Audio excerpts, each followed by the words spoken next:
नमस्कार प्यारे बच्चों, स्वागत है आपका इस आज के वीडियो में। आज का वीडियो आपके लिए इस वजह से महत्वपूर्ण है कि ये रेलवे की एक वैकेंसी से संबंधित वीडियो है। रेलवे के वैकेंसी रिक्रूटमेंट बोर्ड, जो रेलवे का रिक्रूटमेंट बोर्ड है, उसने ये नोटिफिकेशन जारी किया है रेलवे की तरफ से। आरपीएफ, रेलवे प्रोटेक्शन फोर्स जो होती है, उसके लिए जो एम्प्लॉय लेने हैं उसके लिए ये एक नोटिफिकेशन है। ये दो कैटेगरी में होता है। जैसे जनरली हम जानते हैं कि इंस्पेक्टर और कांस्टेबल होता है पुलिस डिपार्टमेंट में, वैसे ही रेलवे जो प्रोटेक्शन फोर्स होती है, आरपीएफ कहा जाता है शॉर्ट फॉर्म में इसको। आरपीएफ में एक सब इंस्पेक्टर होता है और उसके नीचे जो कांस्टेबल होता है। उन दोनों कैटेगरी के लिए रेलवे ने अलग अलग नोटिफिकेशन जारी किया है और अलग अलग पोस्टें भी जारी की है। कुल पदों की संख्या भी अच्छी खासी है इसमें। तो इन दोनों नोटिफिकेशन के बारे में हम बात करेंगे। सबसे पहले हम आज बात करेंगे जो कांस्टेबल का नोटिफिकेशन नंबर 2 है, सबसे पहले उसके बारे में बात करेंगे और उसके बाद हम बात करेंगे नोटिफिकेशन नंबर 1 2024 का, जो सब इंस्पेक्टर के पदों से संबंधित है। तो चलो देखते हैं हम नोटिफिकेशन नंबर 2। सबसे पहले आरपीएफ जो रेलवे प्रोटेक्शन फोर्स है, उससे संबंधित जो कांस्टेबल लेने हैं उनका ये नोटिफिकेशन है। तो इसका कवर देखते हैं। Government of India, ministry of railway, railway recruitment board, centralise employment notice RPF 02/2024, यानी 2024 का आरपीएफ का नोटिस नंबर 2 है ये। आप देख सकते हैं स्क्रीन पे। उसके बाद ये अलग अलग फ़ोटोज़ है, क्या काम होता है आप देख सकते हैं फ़ोटोज़ में अच्छी तरह से। इनका देखो, ये अच्छी खासी इनकी वर्दी होती है, दिखने में भी अच्छे दिखते हैं और जगह लोकेशन भी अच्छी होती है। सैलरी भी इनकी भी अच्छी होती है, सब कुछ अच्छा होता है। रेलवे के आजकल रेलवे का मॉडर्नाइजेशन हो रहा है, आधुनिकीकरण, उसमें इनको बहुत अच्छी खासी सुविधा दी जाती है। तो ये हम कह सकते हैं कि ये एक गवर्नमेंट सर्विस जो बंदा करना चाहता है या जो बंदी की रुचि होती है, वो छात्र छात्रा, उनके लिए बेस्ट जॉब है रेलवे प्रोटेक्शन फोर्स आरपीएफ। अब है recruitment of constable in railway protection force, railway protection special force, यानी ये कांस्टेबल की रिक्रूटमेंट है रेलवे प्रोटेक्शन फोर्स में, आरपीएफ में। ये जो बोर्ड है government of India, ministry of railway, railway recruitment board, RRB इसको शॉर्ट में बोला जाता है, आरआरबी रेलवे रिक्रूटमेंट बोर्ड। इसका ये नोटिफिकेशन है, आप देख सकते हैं स्क्रीन पे। स्क्रीन को आप रोक कर आराम से इसको पढ़ कर भी अच्छी तरह से ये जानकारी ले सकते हैं। आप देख सकते हैं कि opening date of application, opening date of application है 15 अप्रैल 2024, यानी कि 15 अप्रैल 2024 से फॉर्म भरना स्टार्ट शुरू हो जाएगा। समझ गए? जो रेलवे कांस्टेबल की वैकेंसी आई है, इसकी जो फॉर्म भरने की डेट है वो 15 अप्रैल 2024 से शुरू हो जाएगी। Closing date of for submission of application, यानी लास्ट डेट कब है फॉर्म भरने की, वो है 14 मई 2024। आप देख सकते हैं स्क्रीन पे पूरा सब कुछ क्लियर लिखा हुआ है। उसके बाद है कुछ मॉडिफिकेशन, अगर फॉर्म में करना चाहेंगे तो उसके भी बाद में 24 मई तक आपको टाइम दिया गया है। और ये फॉर्म भरने का प्रोसेस ऑनलाइन रहेगा, ओनली ऑनलाइन, ऑफलाइन अप्लाई नहीं करना है। समझ गए? ऑनलाइन ही करना है। इसकी वेबसाइट में आगे आपको बता दूंगा। अब इसमें पदों के बारे में बताया गया है कि क्या पोस्ट है, कंप्लीट डिटेल देखिए। आप स्क्रीन पे आप वीडियो को रोक लीजिए, आप वीडियो को रोक कर अच्छी तरह से इस पेज को देखिए। देखो, पोस्ट का नाम है कांस्टेबल, फिर है पे लेवल इन 7 सीपीसी, 7वें वेतन आयोग के अनुसार इसका पे लेवल क्या है, तो लेवल 3 है। इनिशियल पे मतलब आपका सिलेक्शन हो गया, तो आपका सिलेक्शन होते ही आपकी इनिशियल पे क्या होगी, 21,700। अब आप ये भी मत सोचिए कि सिर्फ 21,000 नहीं है, 21,700 तो आपका बेसिक है। इसमें आप डीए टीए ये सब और मिलेगा आपको अलग से, तो यूँ मानिए इसका डबल ही हो जाएगी आपके लगभग। और उसके बाद मेडिकल स्टैंडर्ड B1 है और एज में दे रखा है 18 से 28 ईयर। ये एकदम क्लियर है कि आपकी एज 18 साल से 28 साल के बीच में ही होनी चाहिए। कुछ को रिलीफ दिया जाता है, कुछ कैटेगरी या अलग अलग कुछ कंडीशन होती है उनमें। टोटल वैकेंसी, जी हाँ, सबसे बड़ी बात ये है कि ये बहुत बड़ी भर्ती है। ऑल इंडिया लेवल पे, all RRB, all India level पे ये जितने भी रेलवे रिक्रूटमेंट बोर्ड है उनकी सबसे मिला के ये 4,208 पोस्ट है। कितनी पोस्ट है? 4,208। ये इतनी बड़ी वैकेंसी है रेलवे कांस्टेबल की। और कोरोना की वजह से इसमें 3 साल का आपको एज में कुछ फ़ायदा दिया गया है। फिर आप इसमें देख सकते हैं अलग अलग इसमें लिखा हुआ है एलिजिबिलिटी और अन्य कुछ कैटेगरी के बारे में, मेडिकल फिटनेस के बारे में। तो ये कंप्लीट आप मतलब ये डाउनलोड करके अच्छी तरह से इसको पढ़ करके ये फॉर्म ज़रूर अप्लाई करें। ये बहुत अच्छी पोस्ट है और बहुत आसान काम होता है। ये ज़्यादा मेहनत का कोई काम नहीं रेलवे डिपार्टमेंट में। आपको अपनी ड्यूटी ईमानदारी से करनी होती है और उसके अलावा कोई ज़्यादा भाग दौड़ वाली चीज़ नहीं। फिर आप देख सकते हैं इसमें फीस वगैरह इसमें लिखा हुआ है कि 250 रुपये इसकी फीस रखी गई है। और create an account from including email ID और मोबाइल नंबर। आपके मोबाइल नंबर और ईमेल आईडी भी ज़रूरी है ऑनलाइन फॉर्म भरते वक्त। आपका खुद का मोबाइल नंबर होना चाहिए, खुद की ईमेल आईडी होनी चाहिए। क्रिएट एन अकाउंट जो आप ऑनलाइन फॉर्म भरेंगे उसके लिए। क्रिएट एन अकाउंट में ईमेल आईडी और मोबाइल नंबर बाद में चेंज नहीं हो सकते हैं, जो 24 मई का टाइम दिया गया उसके बाद। फिर इसमें देख सकते हैं आप अलग अलग इसमें लिखा हुआ है स्टेज ऑफ एग्ज़ाम। तो ये कंप्यूटर बेस्ड टेस्ट होगा, सीबीटी होगा। सीबीटी के क्वालिफाई बाद में आपका मेडिकल फिटनेस टेस्ट भी होता है। नेगेटिव मार्किंग दे रखा है इसमें 1/3 mark of every wrong answer. 1/3 का इसका नेगेटिव मार्किंग का है। और ये जो आदर्श एग्ज़ाम की जो आचार संहिता होती है उसका इसमें कंप्लीट लिखा हुआ है कि क्या क्या आइटम आपको नहीं ले जा सकते एग्ज़ाम सेंटर में। फिर है जनरल स्ट्रक्चर मतलब और भी जानकारी दे रखी है बेसिक एग्ज़ाम से संबंधित है। ये कंप्लीट आप इजीली पढ़ सकते हैं और कोई ज़्यादा ऐसा कुछ नहीं है।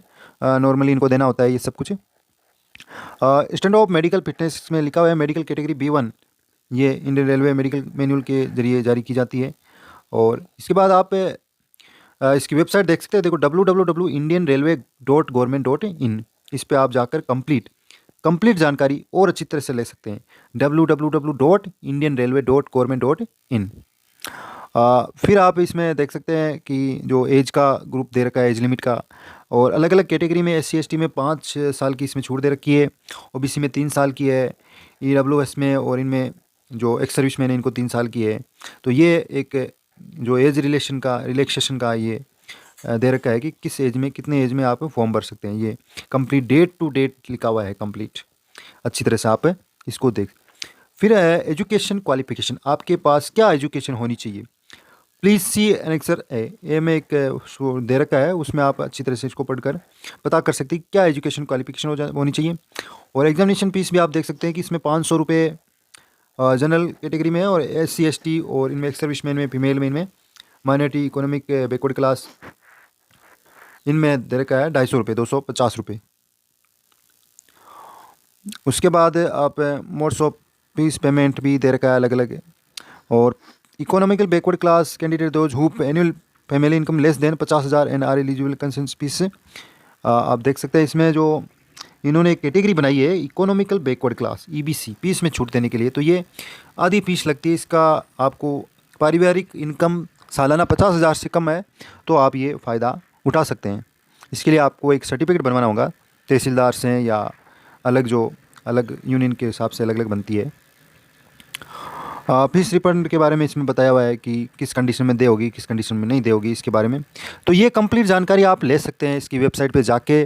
आप फॉर्म ज़रूर भरिए। ये बहुत अच्छी वैकेंसी है और ज़्यादा इसमें काम नहीं रहता। ये इजीली आप आसानी से इस सर्विस को कर सकते हैं।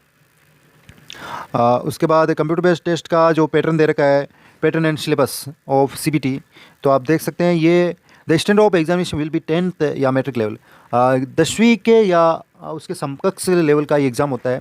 Total duration 90 minutes, total question 120, 90 minute का पेपर होगा और टोटल क्वेश्चन हो गया उसमें 120। 1 marks of each correct answer, प्रत्येक क्वेश्चन 1 नंबर का होगा और गलत आंसर 1/3 मार्क, रॉन्ग आंसर इसके काटे जाएंगे। Minimum pass percentage of eligible आप देख सकते हैं क्या, EWS जनरल और OBC इनके लिए 35% है और SC/ST के लिए 30% मिनिमम मार्क्स आपको लाने ही पड़ेंगे, तभी आप पास हो पाएंगे। 35% और 30%, SC/ST के लिए 30% है, 5% रिलैक्सेशन दिया गया है। इसके बाद सिलेबस ऑफ CBT, आप सिलेबस देख सकते हैं इसका। इजीली अर्थमेटिक है, इसमें मैथ है, जनरल इंटेलिजेंस एंड रीजनिंग है, जनरल अवेयरनेस है। तो ये 3 टाइप के टॉपिक है। आप मान के चलिए कि ज़्यादा कोई लेंथी नहीं है, 10th लेवल का इसमें कंप्लीट मैटर है। फिर है physical PMT, physical efficiency test PET and physical measurement, ये कंप्लीट दे रखा है इसमें कैटेगरी कांस्टेबल मेल फीमेल के लिए। तो 1600 मीटर की दौड़ होगी, उसको आपको 5 मिनट 45 सेकंड में कंप्लीट करना होगा।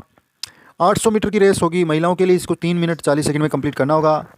लॉन्ग जंप जो पुरुषों के लिए है 14 फीट और हाई जंप है 4 फीट। महिलाओं के लिए लॉन्ग जंप है 9 फीट और हाई जंप है 3 फीट। कोई खास नहीं, आराम से कर सकता है एक सामान्य बालक बालिका, बिल्कुल नॉर्मल रूप से। और फिर है the criteria for PMT are the under, जो हाइट है EWS OBC इनके लिए है 165 मेल के लिए और फीमेल के लिए 157 सेंटीमीटर। SC ST में कुछ हाइट में कमी का बताया 160 सेंटीमीटर 152 सेंटीमीटर। और गोरखाज और ये जो अलग अलग जनजातियाँ या स्पेशल जो है गवर्नमेंट के द्वारा दी गई उनके लिए अलग से सेंटीमीटर, मेल के लिए 163 और फीमेल के लिए 155। तो अपन तो जनरल रूप से अपने आप को जनरल मानते हुए तैयारी करेंगे कि 165 सेंटीमीटर मेल की और फीमेल की 157 सेंटीमीटर। और अगर कोई विशेष इसमें देखना चाहे तो आप देख सकते हैं। चेस्ट का आप देखिए सेंटीमीटर में, बिना फुलाए आपकी चेस्ट 80 सेंटीमीटर होनी चाहिए और फुलाने के साथ आपकी चेस्ट होनी चाहिए 85 सेंटीमीटर 85। तो 5 सेंटीमीटर आप चेस्ट फुलाने की प्रैक्टिस जरूर करें। और बाकी कैटेगरी में कुछ छूट भी दे रखी है, आप देख सकते हैं।